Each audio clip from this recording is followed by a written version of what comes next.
Art Glass. You're listening to It's All About Food.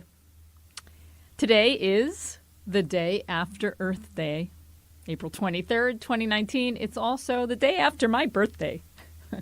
And I've been celebrating for a bunch of weeks now. And I like to say about Earth Day that every day should be Earth Day. It's our only home and something that we should be paying a lot more attention to in terms of nurturing and sustaining this life that we have on planet Earth. So today we are going to be talking with Timothy Wise and his new book, Eating Tomorrow, Agribusiness, Family Farmers, and the Battle for the Future of Food. And this is all related to protecting our home, planet Earth. Timothy Wise is a senior researcher at the Small Planet Institute, where he directs the Land and Food Rights Program. He is also a senior research fellow at Tufts University's Global Development and Environment Institute, where he founded and directed its Globalization and Sustainable Development Program.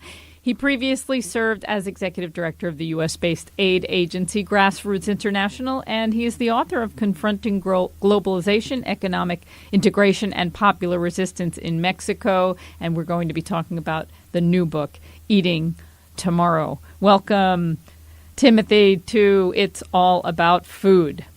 Hi, Karen. It's a pleasure to be here. I was at the event in New York City, the book launch event with Vandana Shiva and Mark Bittman, and it was one of those chilly, wet evenings, and I was very happy to be a part of that, and I got very interested in the book when I was there. A couple of things that you talked about there and mentioned in the book is who's responsible for making most of the food on this planet? Can you talk a little bit about that? Because you gave us some fascinating numbers. Yeah, I mean, in part I wrote this book because of the prevailing narrative that we hear over and over again in the United States, and particularly in the heartland of the United States. I was in Iowa 3 weeks ago and talking about the book.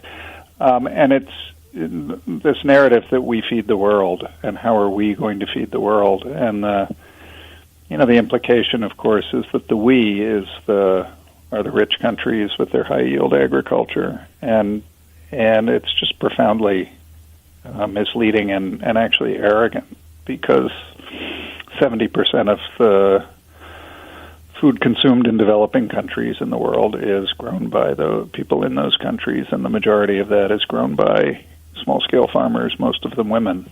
So we aren't feeding the world now. Given the number of hungry people in the world, none of us is doing a great job of it. And the title of the book is very much intended to suggest that we need to pay much more attention to how we're going to ensure that everyone can eat tomorrow, and that we do so in a way that doesn't consume the natural resource base that on which food production depends.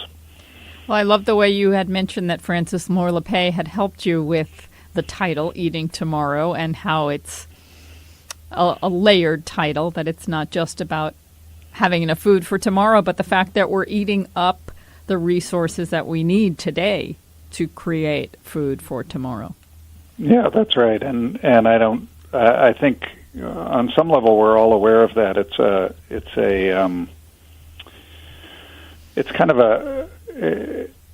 something that I think most people in the United States understand incorrectly on a number of different levels.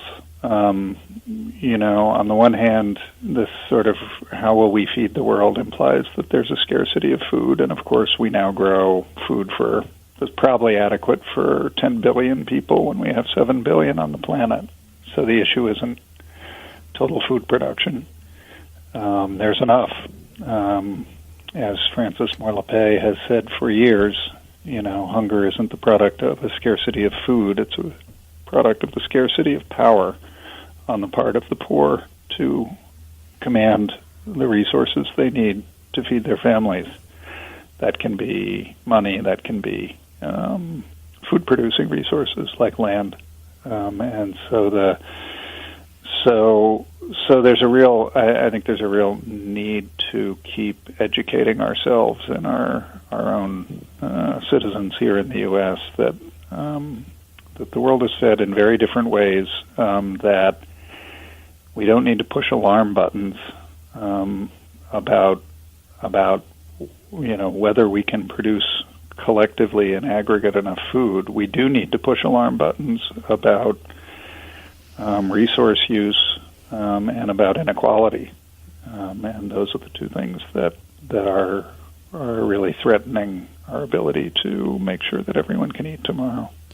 Well, education is certainly the key. Now, I don't want to get too depressed, but I think the history of the world has always been the story of those in power who are exploiting and taking advantage of those who don't have the power. And I would like to hope, or like to think there is hope in kind of attaining more balance there for more people. I remember Francis Moore-Lepay's book, Diet for a Small Planet, came out in the 70s. And perhaps there have been some improvements, but there certainly have been, there's more power now with corporations and corporate greed and taking advantage of the entire world and our limited resources. What I found hopeful is you do talk about the many solutions that we do have. So the book is dense and it's filled with great stories and lots of information. And I'm telling everybody, anybody who eats should read this book. It's for all of us because we all eat, and it's all about food all over the world. So I want to just touch on a number of things that I found interesting in the book. The whole book's interesting, but things that I wanted to ask you about. Can we just get a little educated about corn? Because corn is a common thread in this book. And you talk about hybrids versus open pollinated. Yeah. No, that's I told a corn scientist that corn was the thread that ran through the book, and he said, you mean the silk, right? And so I've since taken to correcting Wrong. people and myself on that. It is. I really started out the book with a vision of, because I'd done a lot of work on U.S. agricultural policies and how those policies create overproduction of commodity corn, as it's called, and the exports of that below-price corn, that super cheap corn, to places like Mexico. And so I really wanted to see, kind of take that. How does corn wind its way out into the world, and how do the policies that we follow and promote here, how do they impact developing country farmers? And so I went to mainly corn-producing countries in the world. Southern Africa is very corn-dependent, and the main staple is corn. The kind of corn that most farmers grow from seeds they save from year to year is a kind of so-called open pollinated corn. Corn pollinates on the wind. The pollen blows onto those from those tassels that you've seen onto those pretty silks, and literally pollen travels down each of those silks to pollinate individual kernels of corn. Kind of a remarkable process, but then virtually all of nature is remarkable. is filled with remarkable processes that we could hardly imagine. Anyway, the farmers save seeds year to year. The kernels of corn that come off out of their fields are seeds, and they dry them and they save them, and that's what they plant the next year. Those seeds are so-called open pollinated because they can be pollinated from any other corn, and will kind of hold their character and their productivity. In the 1920s, researchers in the United States created what's called hybrid corn through the discovery that if you did a particular type of crossbreeding of corn, you could get a higher yield, higher productivity from the offspring than you were getting from either of the parents of that crossbreeding. So you breed two different types of corn, you get what's called a hybrid, but a particular kind of hybrid corn that has the characteristic that it produces high yields in the year it's used, and if you save the seeds, the yield will go down. So it doesn't hold its so-called yield vigor, hybrid vigor, and that became a very important part of the emergence of agribusiness, seed industries, because there's not much incentive to create and market seeds if farmers buy them once and then they just keep saving them and replanting them. There's no market in that. There's no money in that for companies. Of course, that's their great advantage for farmers, and for poor farmers in particular.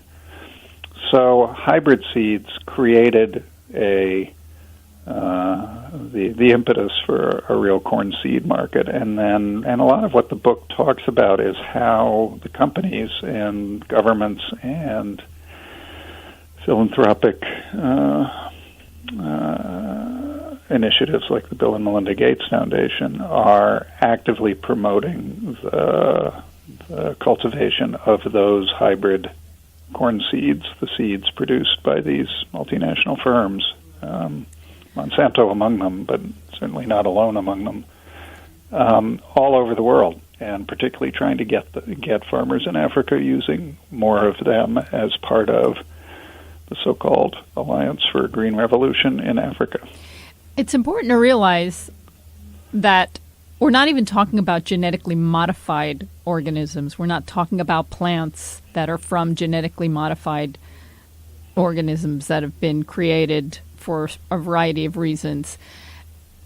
That's right. A lot of people know about this, and a lot of my listeners know that Agribusiness and Monsanto and all of their friends are like the monsters, the evil side. But this is something simpler, and this is something that happens in nature, hybridization. But this is something that corporations are doing primarily to make a profit. There's really no other reason to do it for them. It's not like their true motivation is to feed the world, as they say. But and actually beyond that, I mean, I think the thing that's worth understanding is just that if the seeds under the right conditions can produce more corn per acre than most conventionally saved seeds, open pollinated varieties as they're called, but the right conditions include good soil, good fertilizer, good soil, good sun, access to water, and synthetic fertilizer. They're bred to respond well to fertilizer, and so the Green Revolution package is mainly commercial seeds with and synthetic fertilizer, and the combination is a pretty expensive package for poor farmers. So it's generally being promoted in Africa with subsidy programs funded by international donors or governments out of their agriculture budgets. Okay, so one of my first questions when I started reading this book is when we talk about the Bill and Melinda Gates Foundation, for example, and other philanthropists who are supporting this agribusiness technology, hybrid seeds, synthetic fertilizer, as the way to feed the world. My question kept being, are these philanthropists evil or ignorant? What else is there? Why are they supporting this? Because you talk throughout the book, and we'll touch on them, hopefully, about how this is not the way. It doesn't work. It's detrimental. It's putting more people in poverty. And we have the solutions that work. They're just not solutions that will make agribusiness rich. But why do these philanthropists support this? Well, I only, in the course of my research for this book, which covered 4 years, I was only able to successfully get one meeting with someone at the Gates Foundation, and that was with someone who was very cautious to talk openly, which, I think the Gates Foundation is very careful about the image it's cultivating, and so I think the people who work there are very careful about that too. In a way, I can't personally answer the question about what are they thinking and why are they doing what they're doing. I do think it's worth understanding, though, that Bill Gates, the fortune that underpins the Bill and Melinda Gates Foundation came out of Microsoft. Bill Gates himself is a technologist and actually a monopolist, right? I mean, the U.S. was on the verge of breaking up Microsoft for monopoly activity. And so, as someone commented to me when they heard the same question that you just asked me, they said, well, no, why would you expect a technology monopolist to think that the solutions to any of the world's problems will be anything other than technology and big corporations? That is one answer to that question. Your question is, I think, more specific than that, and I would say, it's not evil or ignorance necessarily. It's a very decided, at best, it's a very decided worldview about what progress looks like. And progress looks like what we did here. And that's not unique to Bill Gates. That's been the international development story, the story of international aid kind of missing its mark for forever. That we go out trying to create the rest of the world in our image and then walk away surprised when it doesn't respond. That's a lot of what I saw in Africa, in Southern Africa, and the research for the book. And honestly, it wasn't just from U.S.-sponsored programs. I saw, I heard story after story of the Chinese coming in with thinking their technology was just the best thing ever and not listening to locals. I think it's just the kind of arrogance and hubris that comes with being the more developed country and walking and thinking you have all the answers and not being really humble enough to say, hey, what do you guys need? What do you farmers need? What do you want? And what do we have that can help you? You mentioned early on in the book about orange maize and how it contains vitamin A, and I can't help think about golden rice, this genetically modified rice that is being created to provide vitamin A for people that probably have vitamin A deficiency because they're poor and they're hungry and they're not eating enough. But their diets have become much more limited because diet diversity has gone down as crop diversity has gone down. Exactly. So their cultures used to produce, yellow, orange flesh sweet potato, and stopped doing it as they got too dependent on rice and white rice at that. But there's an orange maize that's natural and is out there. We don't need to genetically modify foods. Right, and it's beautiful. I'll tell you, it's a great story that these local farmers in central Malawi discovered, and I don't think there was any aid agency that was steering them this way. I think they were starting a diet diversity, crop diversity project, mainly with the goal of increasing diet diversity. So they started with a nutritional goal.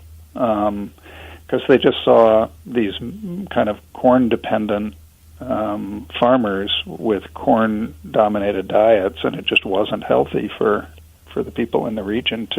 It wasn't that corn is unhealthy all by itself. It's just that if that's all you're doing, it's pretty unhealthy. And they discovered in a neighboring village that someone had been growing this bright orange native variety of corn, And they started working to, in a process called participatory plant breeding. You basically do careful seed selection to try to further purify and improve that seed variety year after year. And they did some work on that, and then they started using it in an agroecology project called the Malawi Farmer-to-Farmer Agroecology Project, with that corn intercropped, interplanted with a variety of other crops, again, with the goal of diet diversity, but also soil health, and to relieve them of their dependence, farmers of their dependence on subsidized fertilizer, subsidized commercial seeds. And they could save seeds year to year from this orange maize. It made the farmers loved the taste of it. That's actually one of the prime pitfalls of great ideas, so-called, like golden rice, is that it produces something nobody wants to eat, and it therefore doesn't nourish anybody with more vitamin A. These people loved this. They found all kinds of different preparations that they enjoyed making with it. They loved the crop diversity that came out, and the other things they could add to their diets. And it was a huge success. Oddly enough, when I asked the head of research for Malawi's agriculture department if they were going to promote this now, he said no. They should. It's going to lose its. He just had the bias that local seeds always lose their productivity. And it's just absolutely not true. But really what he wanted to do was to promote a new biofortified version of orange corn that the companies had created. The farmers would have to buy the seeds every year. That farmers would have to buy the seeds every year. So to the credit of some of the researchers who work with this farmer project, they'd actually proven that their corn was more nutritious and provided more vitamin A than this biofortified version. I'm not surprised.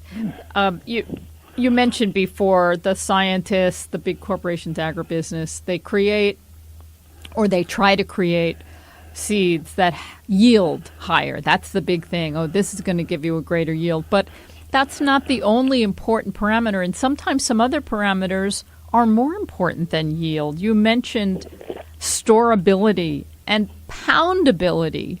Right. And taste. In Southern Africa, where it's a staple crop, and people are what they most want from it. What people most get from U.S. yellow corn out of Iowa is starch.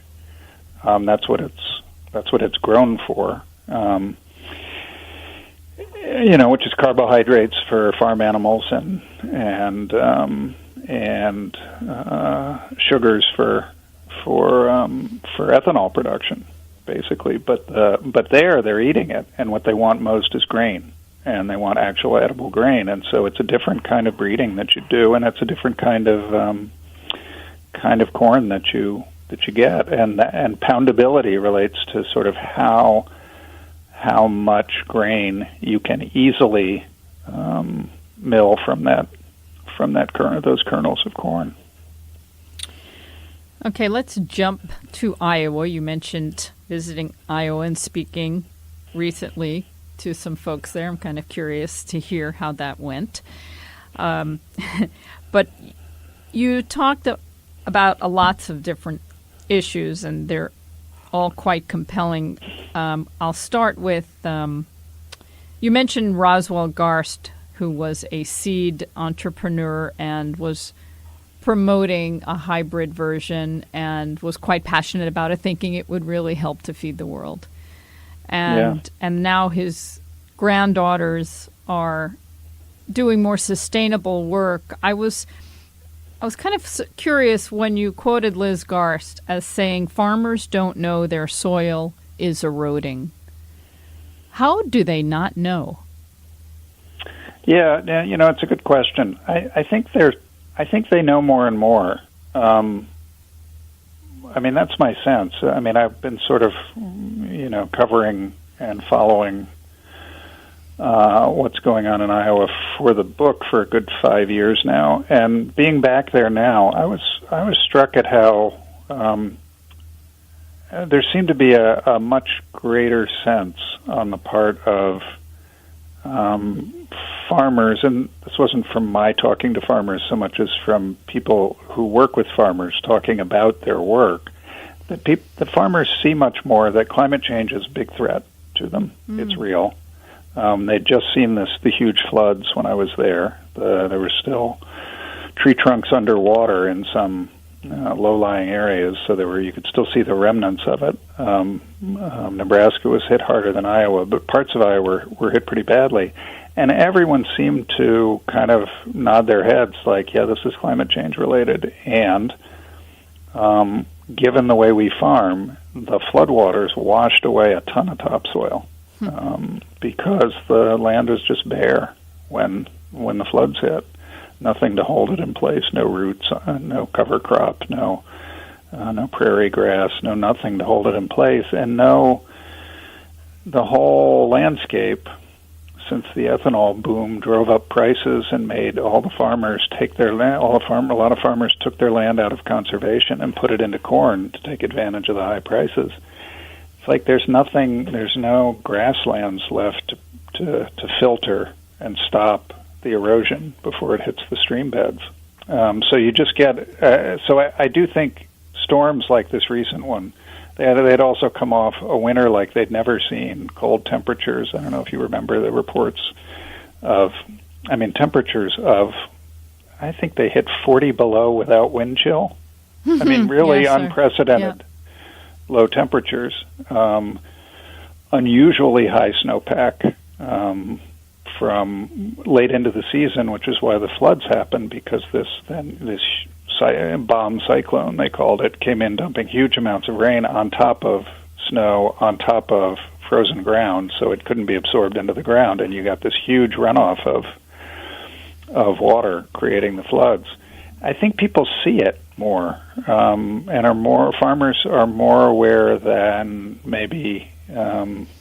It'd be interesting to hear what Liz Garst would say now if I asked her, do you think farmers are becoming more aware of the fact that erosion's a problem? The statistics are clear and have been for a while. They estimate that Iowa has lost about 50% of its topsoil, and that a lot of that is just eroding through those through runoff into stream beds. There's one Iowa State agronomist who's very clearly has a dry sense of humor said the best soil used to be in Iowa, now it's in Louisiana. Because it's running into the streams, running into the Des Moines River, running down into the Mississippi and straight down to the Gulf of Mexico, where we contribute to a dead zone, but we also send all our good Iowa soil down to the Louisiana Delta. So I'm a vegan. I've been vegan for over 30 years, and part of my passion is getting people to eat more plants. I don't like the way animals are raised for food in factory farms. It's horrifically cruel, and it's also most of the soy and corn that we grow in this country is for animal feed, and it's monocropped with herbicides, glyphosate, Roundup, all these things that we know are not good for our planet. But you make some very strong points that growing corn for ethanol is even more destructive on many, many levels. Yeah, that's interesting. I don't know if I would want to put them up against each other on they're both on levels of destruction. I mean, the entire Iowa,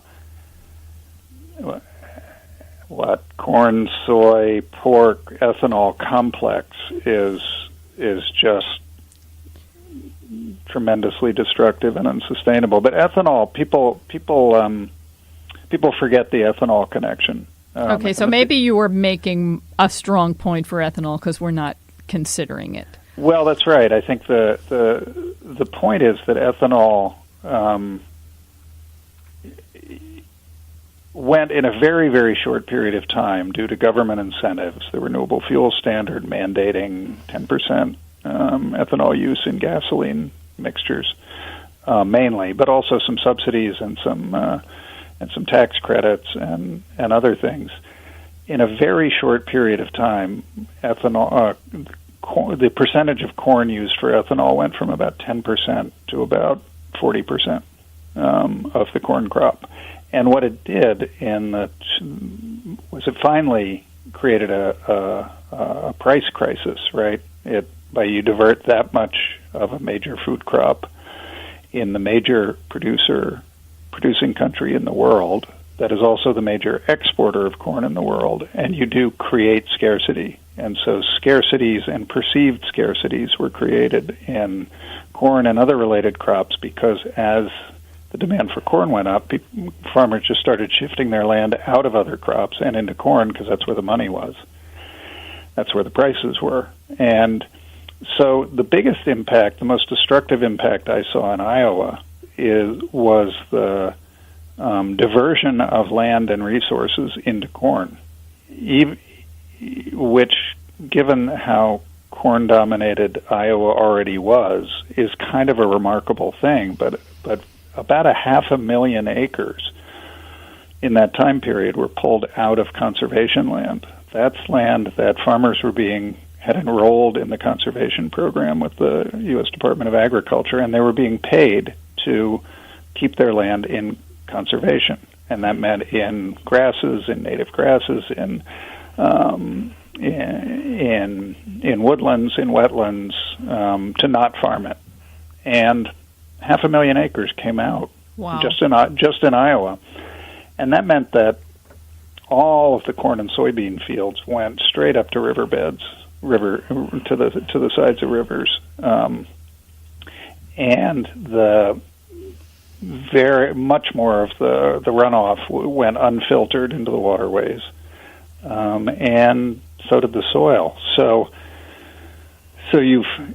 it just deepened this already deep path dependence on the corn, soy, pork, now ethanol complex, and the seemingly insatiable demand for corn in Iowa. Okay, so things got really complicated. You talked about speculative capital. Can you talk about that with commodities and how this affects food prices and where corn is in the mix? Yeah, I mean so people may not remember. It's surprising to think that it was more than 10 years ago now that we saw those food price spikes. We didn't notice it so much as food price increases here, but commodity price increases, and it quickly became known as the food crisis, the new food crisis in 2007 and 2008, and it happened all around the same time that the financial crisis happened. But that wasn't entirely coincidental, because one of the things that's happened with Wall Street run amok is that they've been able to create a whole different new set of derivatives of financial instruments that would allow investors and hedge funds and mutual funds to invest in what were called commodity index funds. And what a commodity index fund is it just bundles a bunch of different commodities into one thing you can invest in. And the theory for an investor is, when the stock market's going down or when bond prices are going down, commodities like corn will move in the opposite direction. So it's a way you can diversify your portfolio. And as the stock market starts to crash, more and more money goes into these commodity index funds. The problem is that they're really all mixed in with a bunch of different commodities. It's not just corn. Corn is mixed in with, the majority of the commodities are energy commodities. So you're tying petroleum prices to corn prices even more than you were before just by making biofuels, because biofuels prices move with corn prices, but they move even more with in conjunction with petroleum prices. That's what they're competing with. So you create this incredibly unhealthy connection between food and fuel and finance. And that triumvirate is proved pretty deadly in that time period for creating these panics in food markets as financial speculators were already were in there making a bad situation even worse. All right, then you talked quite a bit about Mexico. Mexico is like the origin of maize, corn, and they have so many different varieties, and they want to protect them and keep them safe from genetically modified versions of corn. You had an opportunity to talk with some people with Monsanto, and I loved how you said they were hallucinating. Yeah. I mean, it was a surprise. I mean, that chapter of the book is an interesting one in retrospect for me, because I wanted to, in the book, cover the controversies over genetically modified crops. And at the time, just starting about 3 years before I started researching the book in 2014, the main seed companies had gotten the support of the Mexican government at the time to begin experimental plantings of genetically modified corn in Mexico. And, this just seemed like the place to go study this issue, because there could not be a worse place to grow genetically modified corn than Mexico, with its huge diversity of native varieties. And with what we talked about at the beginning of your show, the cross-pollination on the wind of corn from as far away as half a mile. So pollen blows on the wind when those tassels are out, and it can blow from anywhere. And there's a proven history of what Mexican farmers call genetic pollution, contamination from genetically modified corn, even when it hasn't been permitted to be grown there. The corn came in as kernels of corn for food or feed, and some farmers, not knowing what it was, said, "Let me see how this grows in my field," and boom, without even knowing it, he's contaminated his own corn varieties. So I went there to say, well, okay, let's see what's going to happen with this. And it was particularly interesting because a group of farmers, and environmentalists, and other interested groups had won an injunction to stop the planting, arguing, interestingly, that not that it was bad for human health. They didn't think it was good for human health, but they based their case on the threat to the environment that the Mexican Constitution guarantees the right to a clean environment, and the agricultural biodiversity of native maize is part of that clean environment. And they won an injunction. This was way back in 2014. And I went there the first time in 2014 and said, okay, I don't give this much hope. How are they going to stand up to 100 lawyers working for 5 different seed companies and the Mexican government and a corrupt legal system? And that injunction has held to this day, which is remarkable. So that's the story I cover in the book. The interview with Monsanto, I didn't expect to get an interview because I've written critically about GMOs. I assumed they would know who I was and what my perspective was, and I thought at best I might get a perfunctory meeting with some low-level public relations flack in their public relations army. But I walked in and there were six Monsanto officials waiting for me. It turned into a 5-hour interview, and I've joked since that Frida Kahlo should have been there because it was so surreal. I mean, they really did think they were going to. They needed genetically modified. Mexico needed their genetically modified crops to feed the world and to feed Mexico. And they even used the term. They even said in the course of the interview that their goal was to help Mexico achieve food sovereignty.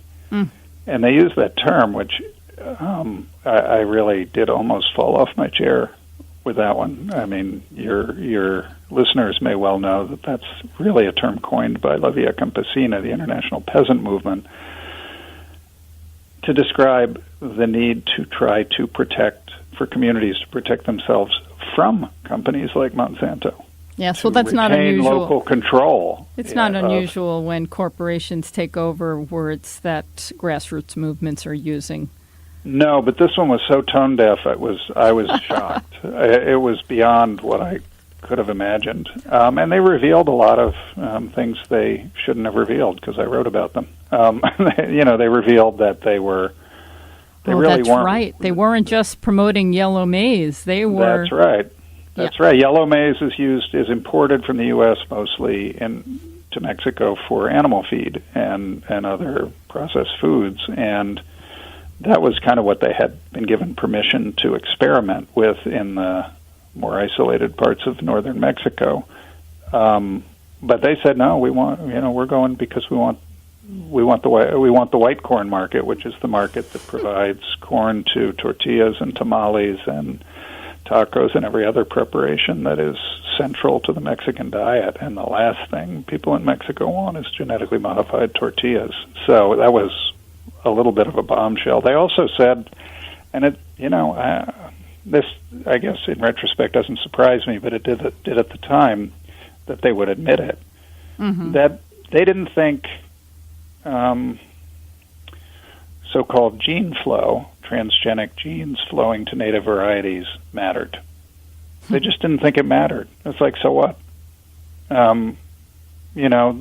Oh my God, all those native varieties of corn are already contaminated with all kinds of different varieties.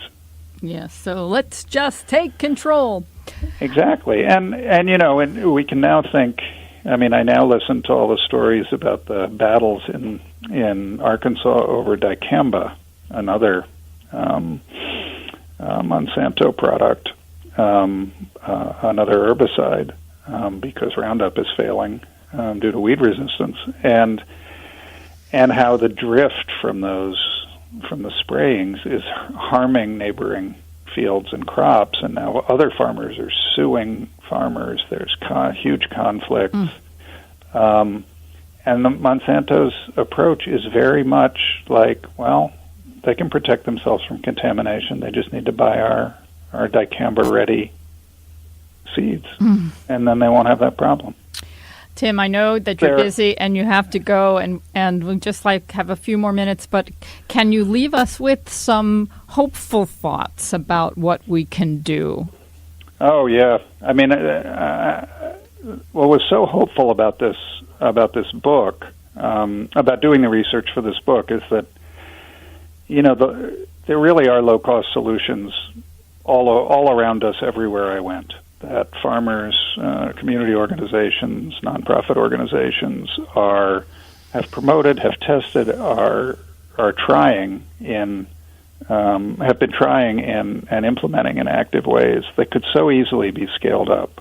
And what they need is a decisive shift on the part of their governments to recognize the limitations and damage being caused by the current model of agricultural development, and find and invest public resources in supporting these initiatives. That project that I talked about in Malawi is one.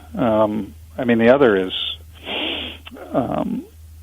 just the urgent need in developing countries, Southern Africa in particular, for climate resilient agriculture, because climate change is upon them in a big way. I was struck being in Iowa that two of basically the 6 places I write about in the book, Iowa and Mozambique, were underwater at the same time from climate change related storms. Mozambique storm is absolutely unprecedented. Yeah, from the cyclone. Yep. In sub-Saharan Africa, a 100-mile inland lake created by the flooding. I think they've tallied 600-something deaths, but there's more than that missing.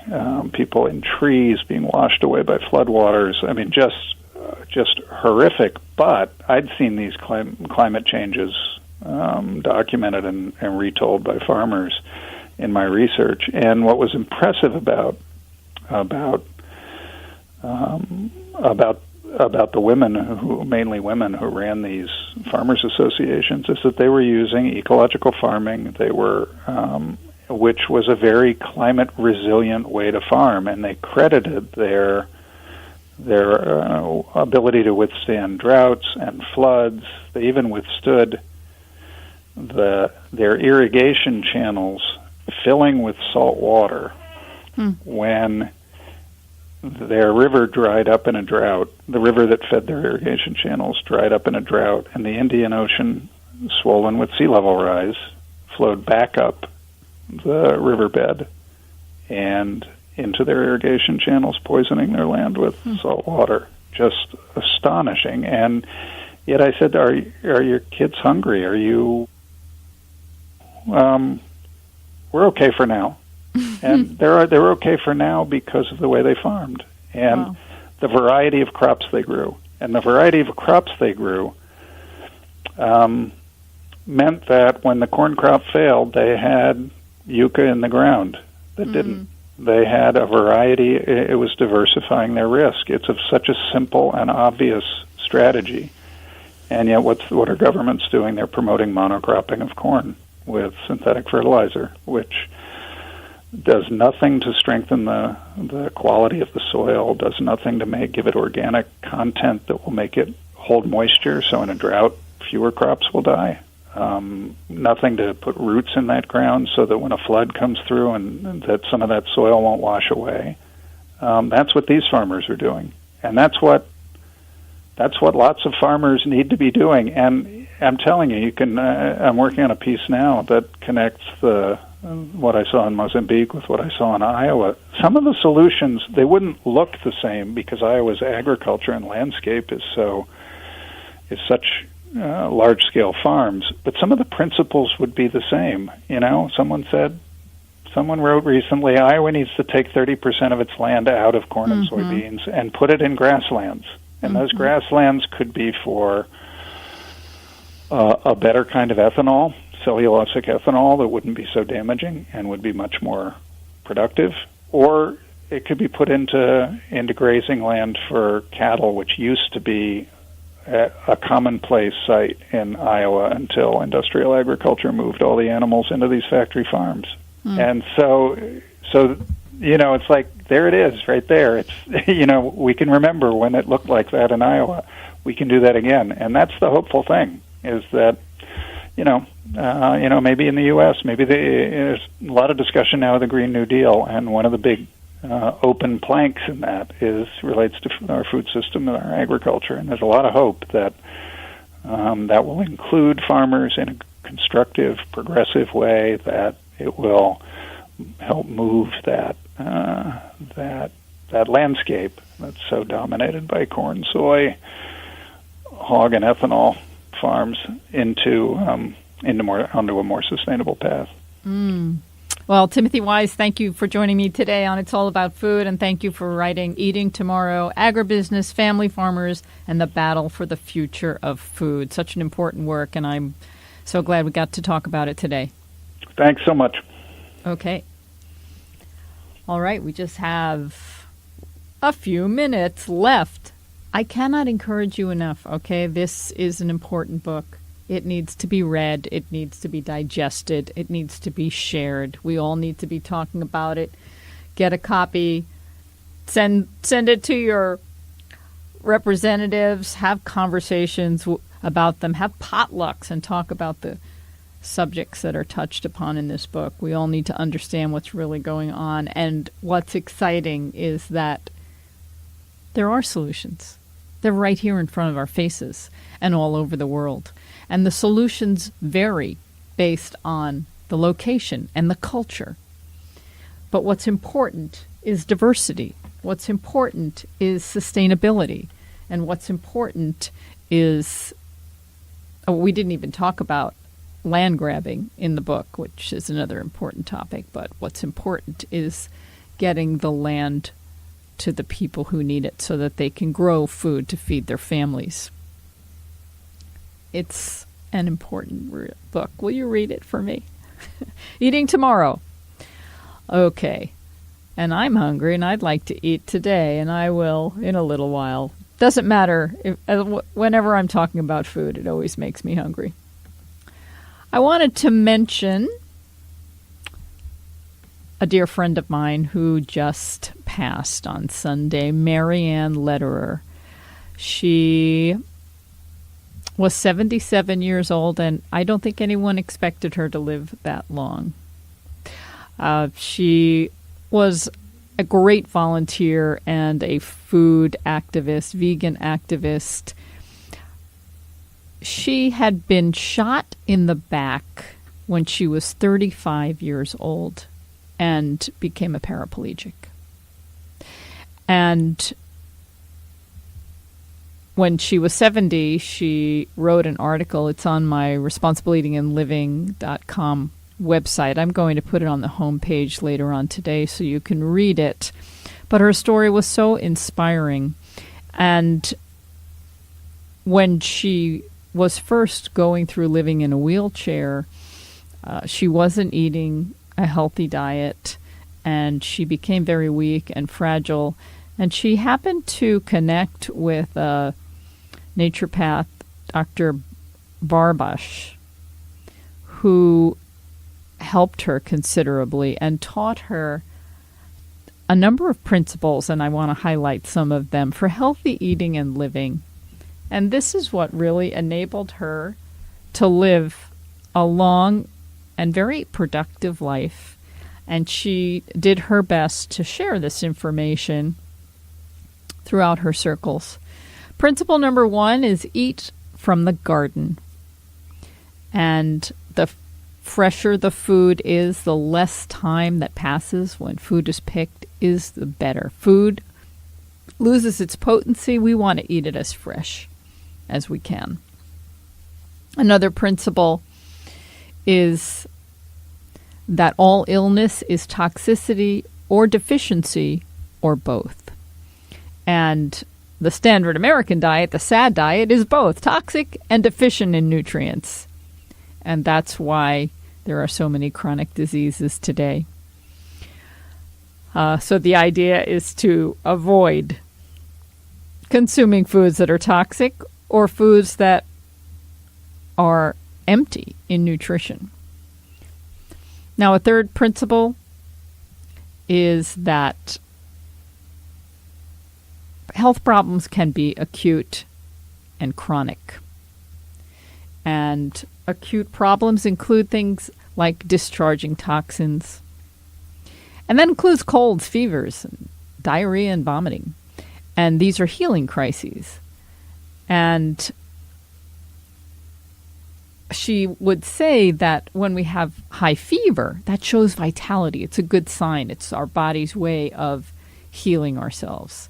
And then the chronic problems are cancer and heart disease, stroke, diabetes. We talk about these all the time, but these are the things that we can avoid by what we eat.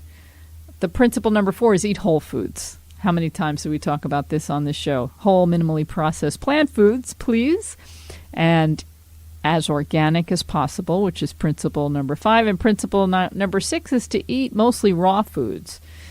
And we do want to consume at least 50% of our calories from raw plant foods. And there are some benefits to eating cooked foods as well as raw foods because some nutrients become more absorbable when they're cooked. But raw foods have tremendous value. So we want to have a nice mix, and it's all about diversity.